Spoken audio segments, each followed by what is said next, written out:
Paul Welfens. I'm from the European Institute for International Economic Relations at the University of Wuppertal in Germany. I'm delighted that I can present some of my thoughts here on the book which I have published, and I will need about 20 minutes or so go through the main aspects of the book. It's very nice that Laura Pacey from the publishing house, Paragraph Macmillan, also is here. So let me start with what I have called, I mean, it's maybe a strange title for a book, An Accidental Brexit. And then yesterday I had a presentation at UCL, and some colleagues were asking us, was it really so accidental, or wouldn't it be clear already many years ago what would happen? Okay, this is a picture from my team. We are 20 years in the market. Occasionally we are proud to anticipate things correctly.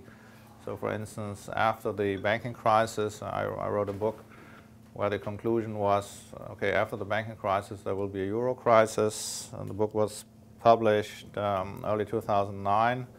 I finished the manuscript on October 30th, 2008. Did send it to the chief economic advisor of Chancellor Merkel and a colleague at the ECB.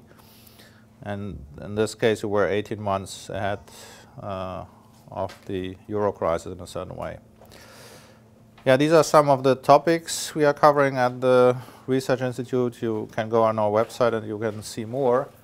And this, of course, is then the book cover. I would say, yeah, if you take a look at this book and at the complementary EIIW working paper, which is entitled The True Cost of Brexit, well, then you have what I would consider to be the relevant picture. The book shows basically five important points. I would say the main message is there was really an unclear majority for Brexit, very different from what the policy people and also government usually argue. And there were certainly two reasons why the Brexit, I would say, has weak legitimacy, at least from my perspective as an economist. I can give you some very good arguments which say that the normal result would have been 52.1% for Remain. I have some serious problems in understanding why Mr. Cameron and also Mrs. May were arguing that EU immigration is a burden for the United Kingdom, while evidence is really different. This anti-immigration rhetoric of Mr. Cameron, I think, has a clear explanation.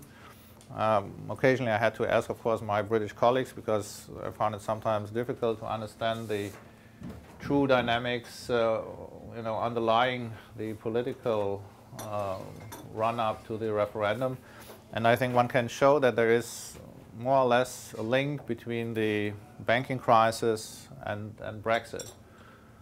I would argue, and I explain this in the book in detail, that global Britain will not work. The EU itself, EU 27, would disintegrate in the future if there are no adequate reform. I have some serious doubts that it is so easy to have compatibility of a referendum and free capital flows, and I think the referendum is a good example to show that it is a problem, and I'm not sure what we should do about this. I just mentioned this as a problem in the book. And I would also argue that the combination of Brexit and of Mr. Trump's new deregulation wave in banking will bring the next banking crisis, and that maybe goes then full circle, and is not a nice implication. Okay, originally I started with a German Brexit book. It had 34K downloads within a year, so that's not bad for a book. And the English version is, of course, an update, and looks into many more aspects. It's not just about the UK and about the European Union. It also looks into some of the transatlantic aspects, and I actually presented the book on September 12 at Georgetown University.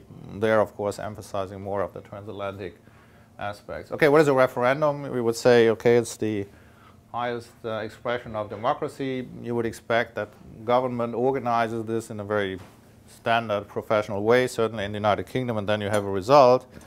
But unfortunately, in this case, I would say we had a problem, because I would say it's really a mystery that we have 16 pages government brochure, an information brochure of Mr. Cameron, and it did not contain, for a very unclear reason, I would argue, the main finding of the Treasury report. Yeah, the Treasury analysis says on 201 pages, okay, what are the long-term advantages of British EU membership?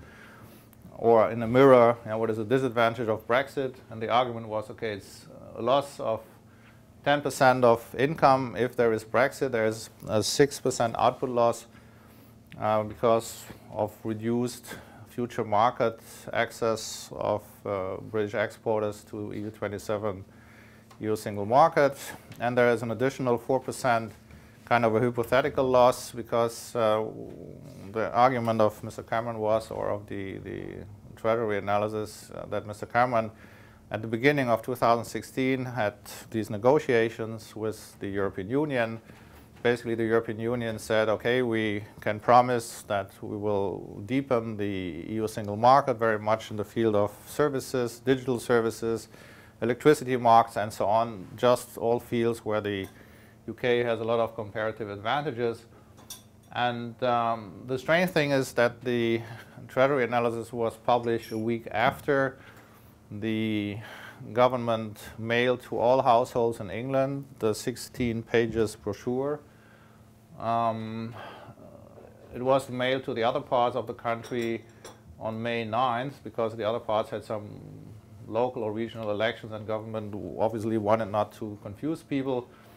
So my argument is, if this key finding, you're going to face a 10% income loss, or you might lose the equivalent of a December income. If people had known this, and in a referendum it's very important that everybody knows what's at stake, then we can argue based on UK popularity function, for instance by my Swiss colleagues, Frey and Schneider, published in the Economic Journal. We can simulate what would have been the result, and the result would have been 52.1% for Remain, or 17,500,000 and something. So just the opposite of the result we have seen. And if I would be right with my interpretation, I mean, I would add a word of caution. What has been shown in this UK popularity function, of course, is a link between output growth and government popularity. You cannot be sure that with a referendum everything is the same, but I would have some serious doubts about the results. Yesterday when I landed in Heathrow, I found these 4 options, and maybe 2 years from now, if you would sit here, then we have, of course, Brexit maybe then as reality, and then you can ask, okay, how was your Brexit today? We'll see about that. Okay, so again, a word on what I consider as a kind of an unnormal referendum, or a disorderly referendum. Okay, what is standard to inform from the side of government? I think you just go back to 2014. We had the referendum in Scotland, and government explained to everybody, every Scotsman will lose £1,400 per capita if you leave the Union. And 2 years later, the relevant figure would have been £1,800 per capita, and then there was no information, at least not in this 16 pages info brochure. And I already said there could be this problem of free capital flows and the referendum. I will show this, that Global Britain cannot work.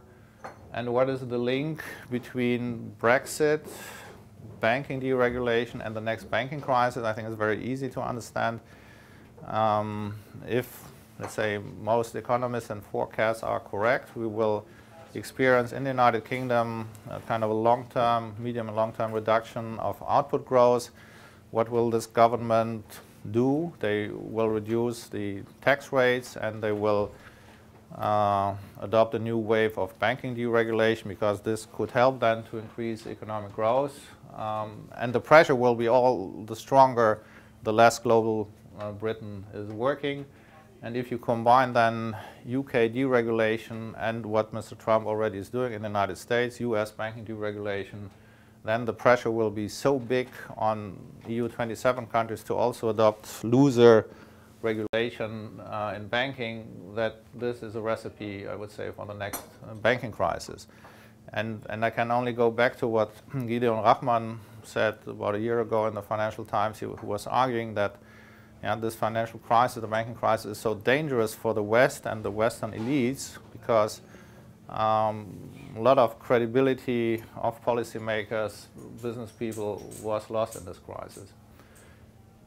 Okay, as regards the EU itself, I would say unfortunately there are a lot of internal dynamics which lead to the conclusion the EU would disintegrate sooner or later. It has nothing to do with Brexit. Okay, Brexit makes it maybe a little bit more difficult or gives you, on the other hand, new opportunities because now the EU 27 countries could adopt some policy initiatives which they would have found very difficult to implement if the UK is on board.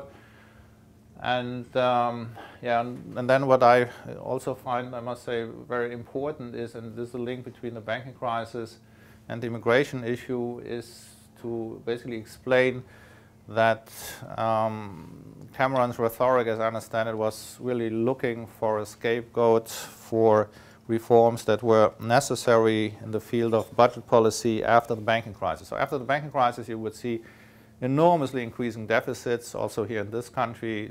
So the peak was a little bit more than 10%.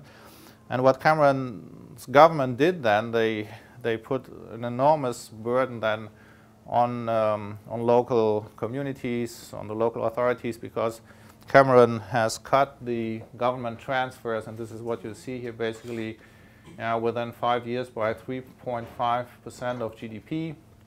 So the implication is then you get an under-provision of local services, and then people in Birmingham, London, Manchester, and many other cities, they will complain, why is this under-provision of services? Obviously because we have too many immigrants.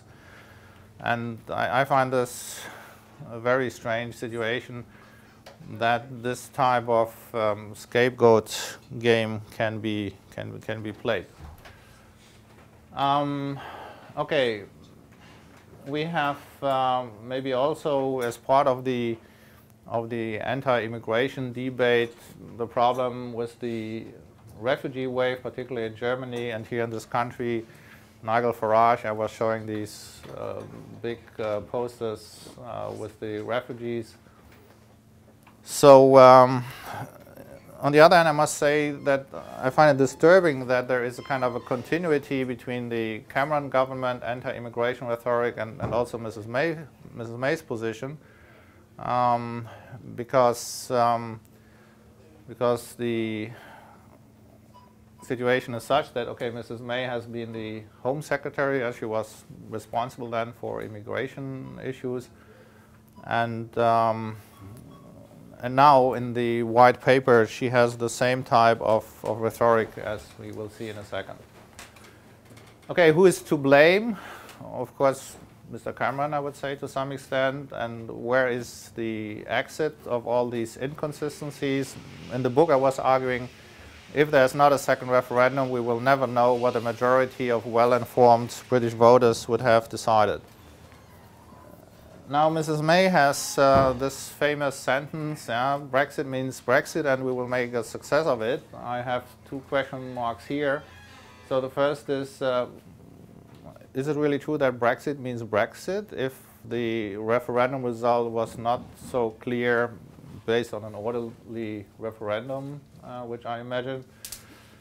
And the other question is, I mean, how can you make a success of a project, of a political project where I would say very serious research from economists in Germany, in the Netherlands, to some extent also in the UK, and elsewhere would say, okay, it will cost you definitely more than 10% of GDP. I mean, 10% is a lower estimate. If you take the the recent Rabobank study, it would be 18%.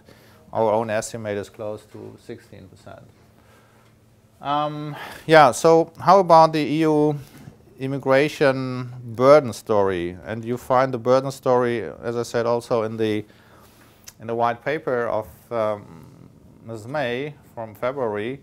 And here you have a graph, which basically gives you various information. The decisive point is that the text says, yeah, we have had an EU immigration wave, and this is a burden for more than a decade.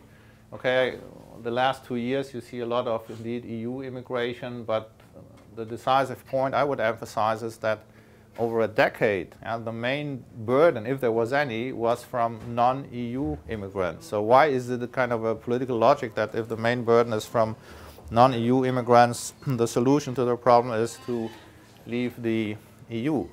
On the other hand, if we then look at the OECD analysis, what we see, is that the labor force participation rate of immigrants is higher than for the British on average. And this is particularly true for the Eastern European immigrants. And if you ask, okay, what does it mean for the British government budget, then the OECD shows, okay, maybe Germany, looking at the immigration question, okay, has a negative net contribution of immigrants, but the UK clearly has a positive contribution. This is for all immigrants. Now, as the EU immigrants have a relatively high labor market participation rate and also relatively high migrant entrepreneurship dynamics, the conclusion must be that if you look just only at the EU immigrants, then the net benefit for the UK is all the bigger. So what the fact is, and this is of course very important, is that the EU immigrants to some extent are financing also the schools, the roads of their British compatriots. That's nice, but I find it very strange that the government is not acknowledging simply here the facts. Okay, we could also say it's strange that the economists are not in a position to bring the correct facts to voters, and that everybody can understand what is the net benefit. So these are, I would say, the 6 key points I would emphasize. There will be one question which might be kind of exotic at the first moment for you.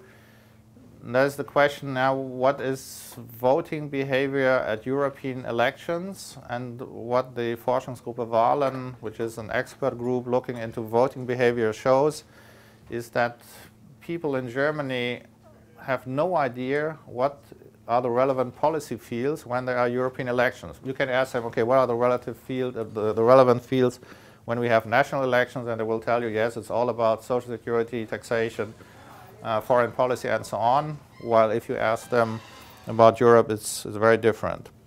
Okay, one thing which I, as an economist, might say is really disturbing is this red bus and the whole story about it. Most of you will know it. So it was Boris Johnson always emphasizing, we have these 350 million, which is the weekly contribution to the EU, and then he was arguing, okay, in the future, if we leave, we can easily then spend this on national health service.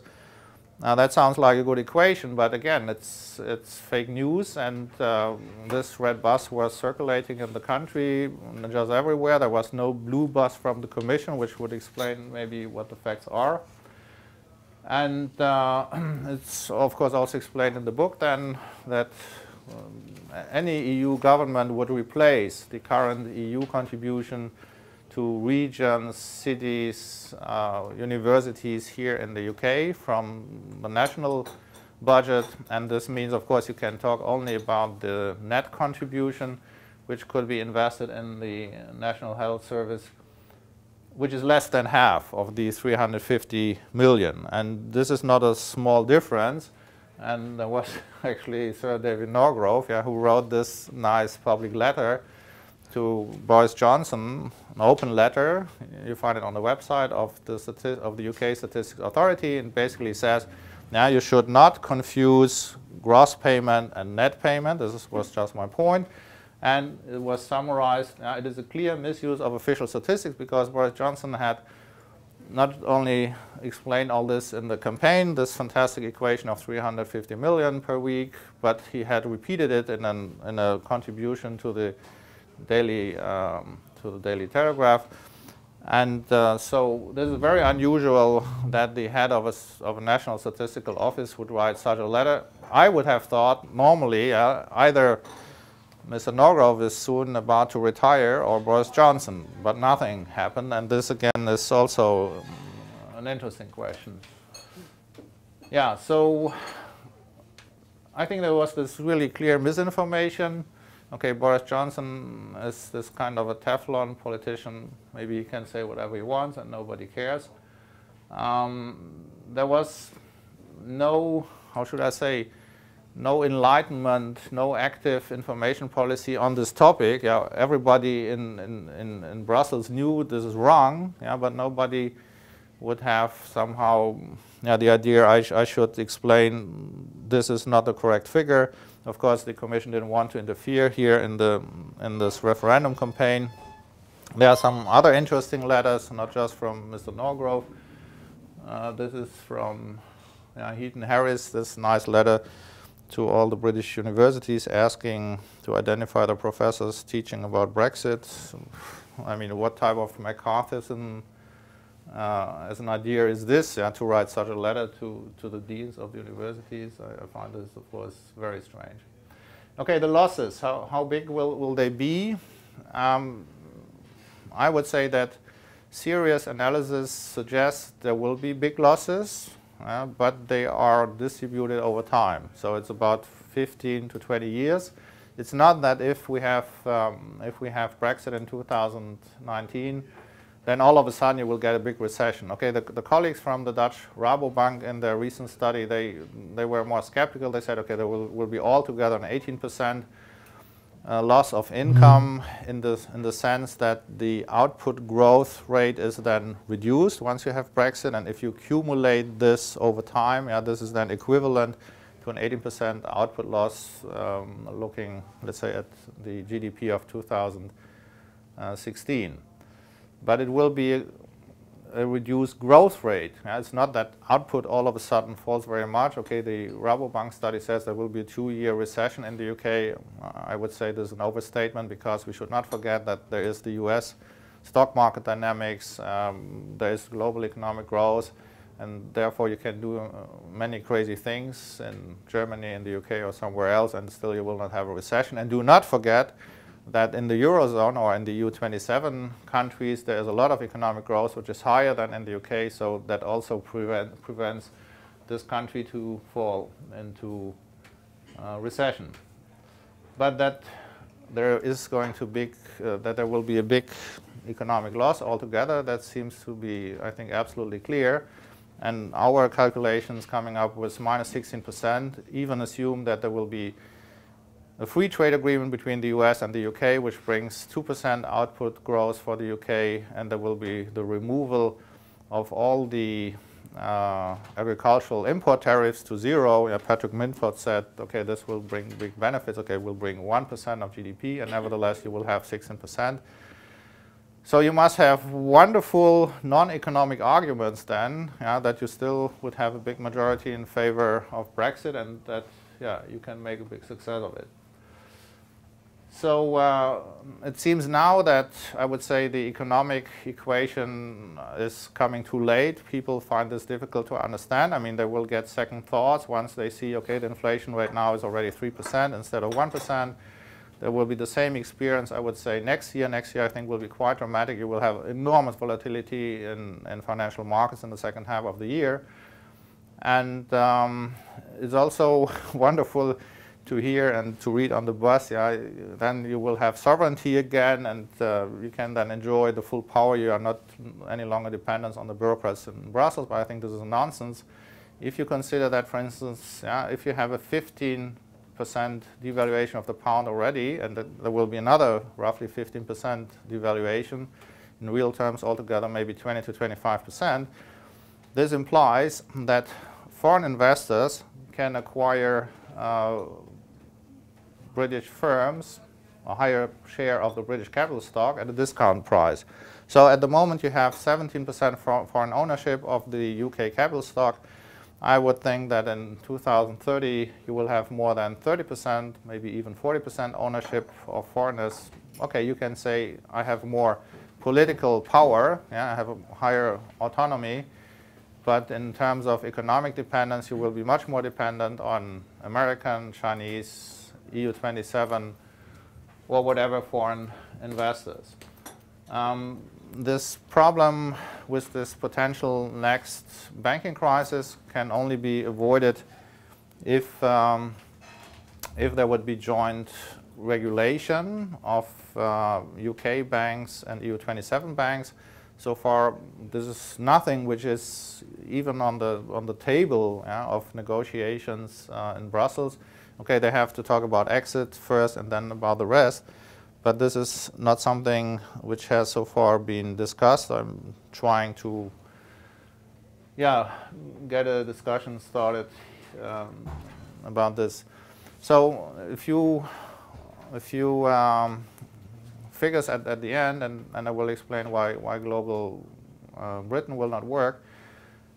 So if you consider what is the ratio of British exports to the EU relative to GDP, this is roughly 12%. What is the relevant ratio if you look at British exports to the US? It's about 2.5%. So you can gain, of course, from increasing transatlantic trade, so from a free trade agreement between the US and the UK, kind of a mini transatlantic trade and investment partnership. But it's absolutely impossible, given the order of magnitudes which we see here, that if you would have restricted access in the future, not to mention a no-deal scenario, this is impossible to correct it this way. What other free trade agreements you can get? Okay, you can get some free trade agreement with Japan. This is where the EU at the moment is working on. We don't know whether it will be possible that the UK, let's say, is leaving and then would argue, okay, we want to have a kind of grandfathering rights, and what is relevant then as a treaty for the EU27 should be relevant then also for the UK. If the EU27 would say, no, we don't like this, that will be a problem. David Davis had a long list already in 2016 with all the countries he wants to have free trade agreements with. He was talking about China. I think this is an illusion, because if you have a free trade agreement with China, the British industry is there tomorrow, and whether the United States finds this a wonderful idea, I think is also not clear. If you have a free trade agreement with India, another big option, as Mr. David Davis has emphasized, well, I think any Indian government would ask you, okay, so how about more visa for Indian workers in the UK? And I understand that the mood in the United Kingdom is not in a way that they would say, okay, let's rather have 1 million additional workers from India instead of the Eastern Europeans from EU countries, which we do not like so much. So that is also not easy, and all the other countries you can mention are small. Okay, of course you can have a free trade agreement with Canada, with New Zealand and many other countries, but in economic terms, looking at the logic of the gravity equation, I would say it's really not important. I have mentioned some of these, let's say, negative economic figures. I do not want to overstate it, but I would emphasize that it is important to look, let's say, at neutral voices or papers. Here I understand in the UK you have two groups, and nobody would trust very much into the result of others. So Rabobank, they were more interested to understand what is the problem maybe than for the Netherlands. And their insight was that the Dutch output would reduce by 4% over a longer period. And again, you have this perspective that, okay, there will be this kind of bilateral problem maybe in the future, but if the Netherlands has a lot of trade with the UK, and the same is true for Belgium, they have a lot of trade with the UK, well, if then there is less trade, income is reducing, this will be a problem then, for instance, for German exporters when they export to the Netherlands and Belgium. And our combined exports to the Netherlands and Belgium is higher than to the UK. So we should not forget that there will be a lot of indirect effect, and of course the Dutch colleagues are quite right to take a closer look at this. Maybe one remark again about the smaller countries, and I might in this case mention the Netherlands. So the Netherlands traditionally would use the good relations with the UK as a way to avoid being dominated by Germany and France. So in the future they cannot do this, and I understand the Dutch government already had some informal talks with other governments, so from Denmark and so on. So this is a new challenge then in the future, how the internal power equation will look like. Okay, if per capita income reduces, this is not a big challenge if you are a banker in London, but if you are, let's say, a worker earning a low income, I mean, this is going to be a disaster because, okay, it will not be a recession, I would think, but you will have a decade long where the income growth is reduced by 0.7 or 8% every year. And if you have this for many years, that's then also a serious problem. It's maybe also this old question, when you are cooking a frog, okay, if you boil it immediately to a very high temperature, the frog will jump out of the water. If you do it slowly, the poor frog will die. And I can only warn that even if the process takes a long time, it will hurt the British economy very much. And here we have just some figures for the lower strata. Okay, and then I'm coming to the end. This is the question, okay, what does it mean for the EU? And where is this problem? And I must really emphasize there is a serious problem. You have seen that in 2014, the European elections, the winner in this country was UKIP, the winner in France was the Front National, in the German AfD, so this right-wing populist party, they got some 7% of the vote. They are still fairly young. I would think, okay, maybe next time they can get 15 or maybe 20%. And I was really intrigued by a presentation by researchers from this Forschungsgruppe Wahlen, which I have already mentioned. And they basically said, okay, German voters do not understand what are the key policy fields of the Commission's activities, and what is then the voting behavior which follows from that. Many voters say, okay, in this case I would kind of experiment with my vote, and I would vote for small radical parties which I normally would not consider so much. And then these radical populist party, they get on the current system, they get a lot of money for every vote. Let's say they get at a European election, then they reinvest it in the next national election campaign.